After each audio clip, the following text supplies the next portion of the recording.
James Jackson with us here on the John Mendola Show. We're talking Penn State National Championship, third team All-American, second team All-Conference, All-Tournament team, third leading scorer. A lot of accolades for you.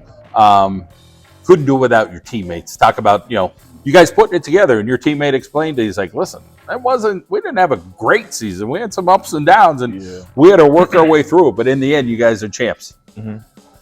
So I want to say that a lot of times, like, those awards are great and everything.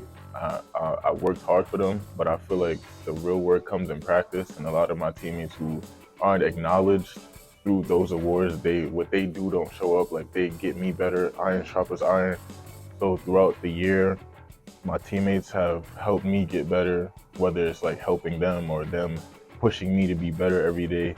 And then as far as our season being up and downs, we did have some up and downs. We had guys get hurt. We lost some guys. There were some games where it just didn't fall for us, and we lost games that we should have won. But at the end of the day, especially in the national tournament, we had guys step up that maybe they weren't consistent all year, but when it was time to perform, some guys stepped up. They helped the main guys, and that's how we got the job done. So Penn State Wilkes-Barre, you don't get all guys from one area; they're from all over. Yeah. So talk about being able to gel with those guys. Obviously, that's Coach Hammett's job to get everybody to gel on the team. Most of the guys on the team are from New York, so that helps. But everyone else is kind of like, even though we're from different places, we all have the same goals and mindsets, so that helped us gel. And then off the court, we also are good friends. Like, a lot of teams can't say that. Like, sometimes they just say, okay, we're here for one job and that's it. But the fact that we were able to be good friends off the floor and be able to mesh on the court helped us a lot with our success this year. Coach had mentioned, you guys come from different places, and you get to this quiet little place in Pennsylvania. What was that culture like for you to kind of, you go from where you're at and it gets real quiet? Was that tough for you? I wouldn't say it was tough, because I'm a senior this year, and this is not my first school. Every school that I've gone to is always slower paced than New York City. Like, so it's something that I'm kind of used to. But I feel like it's a good thing, because you stay out of trouble, you have more time to focus on your craft and your schoolwork. So I think it's a positive thing, not so much a negative thing. And then we have each other on campus to enjoy our time and our free time and stuff, whether it's like playing games, going to little parties and stuff, just hanging out. So it's like, it's a good experience. Let's talk about your major, what you majored in, and what you hope to do in your future. Currently my major is business administration. Like I said, this is not my first school, so some of my credits didn't transfer over, so I won't be graduating this year. So I plan to return back to this school next year. Hopefully my coach will put me on the staff as a student coach, and I'll be able to help this team in that way. But I do plan to have my own business. I'm very into clothes and fashion, so I hope to own my own fashion company. Also, if that doesn't work out for me, I would want to be like a marketing manager for another existing company, but that's pretty much it.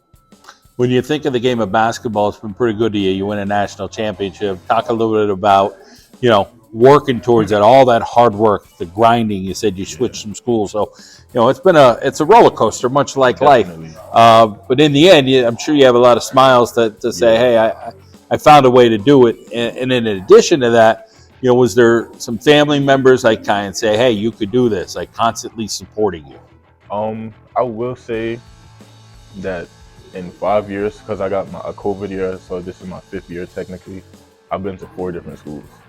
My freshman year, I went to a school I really didn't like how I was being valued there, so I transferred to another school. These are both JUCOs though. At the JUCO that I transferred to, we won our regional championship, and I also won a national championship on that team.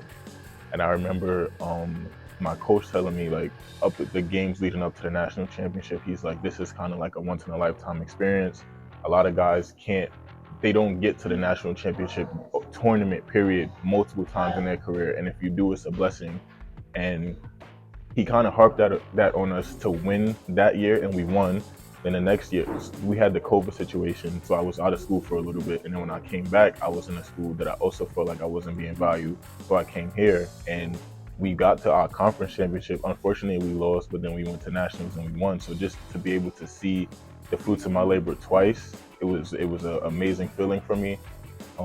The first time I won a national championship, it was kind of like just bittersweet, but then this time it's like, this is the end of my career. Like you said, all the hard work that I've put up into this point is just like, it pays off for me, and it's just a great feeling. It's kind of surreal, but definitely, like, anybody that's listening to this, no matter what situation you're in, no matter where you think you are, as long as you put in the work, you'll be able to get to where you want to go, but you can't cheat yourself. You actually have to put the work in for it. Well, you got a great sense of adaptability. You've been to different places. You keep rising to the top. Yeah. Congratulations and all the best going forward. Thank you.